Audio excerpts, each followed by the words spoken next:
Welcome to the first episode of Galactically Fracked. I'm your host, Mark Steele, and today I'm going to give you my short review of the recent blockbuster movie, Project Hail Mary. It's based on the book of the same name by Andy Weir, who also wrote The Martian and Artemis. In terms of the books, I liked The Martian and didn't like Artemis. So I put off reading Project Hail Mary until I read it with my semi-weekly sci-fi reading group this winter. So like The Martian, I read the book before I saw the movie.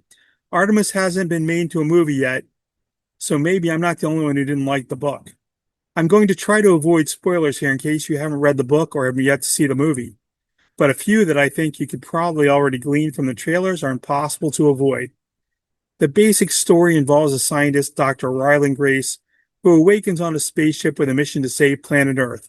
The ship itself is called the Hail Mary, so in this case, like the prayer, the Hail Mary is full of grace. The story begins with him waking up. They don't explain this too well in the movie, but he has lost a lot of memory due to the comas that were induced in the crew so that they could remain unconscious during the years it would take them to get to their destination from Earth at sublight speed.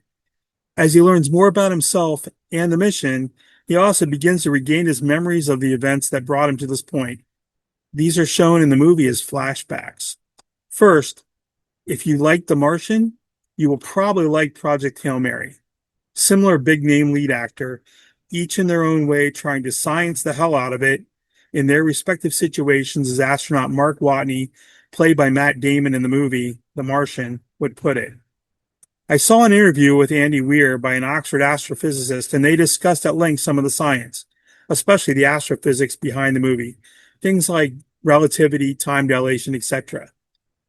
The movie does a decent job of trying to explain or show the viewer some of these complex topics in action. Second, differences from the book. I'm going to step out a bit and say that if you enjoyed the book, you'll probably enjoy the movie.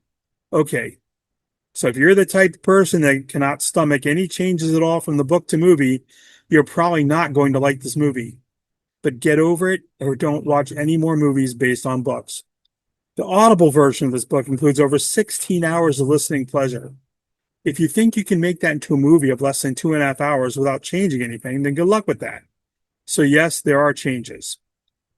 My friend John looked at this movie thematically.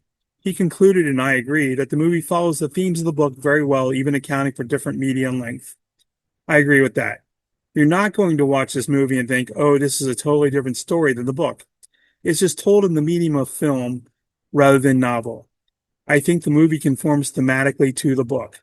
But does it narratively conform to the book? I think the movie tells basically the same story, but in a slightly different way. Andy Weir was evidently heavily involved in the screenplay and production, so presumably the movie reflects his vision. What are the ways a movie narrative can differ from a novel while telling the same story? First, you can shorten the time frames. If something takes a year in a novel, you probably cannot easily take the same amount of time in the movie. You have to compress it. Even in The Lord of the Rings, with extended versions of 4 hours, a lot of the time that elapsed in the books had to be shortened or compressed. I think the director and writers of this movie did this well.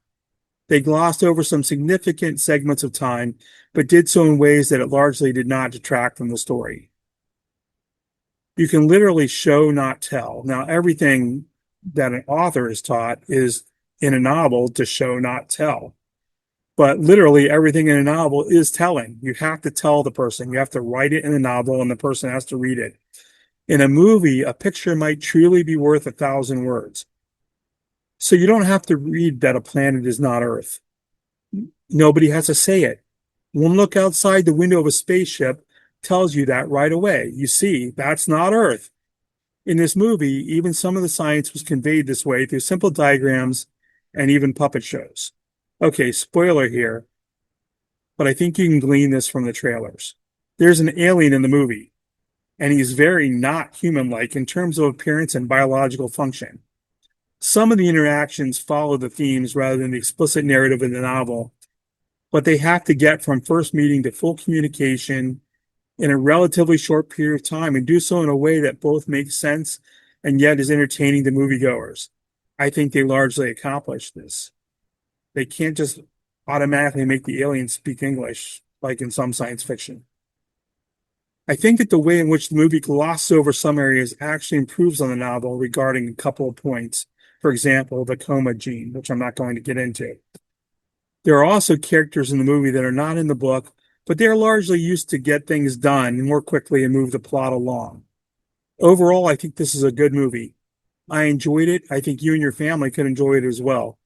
This is a reasonably family-friendly movie without some of the things that would move it from a PG-13 type of rating to an R rating.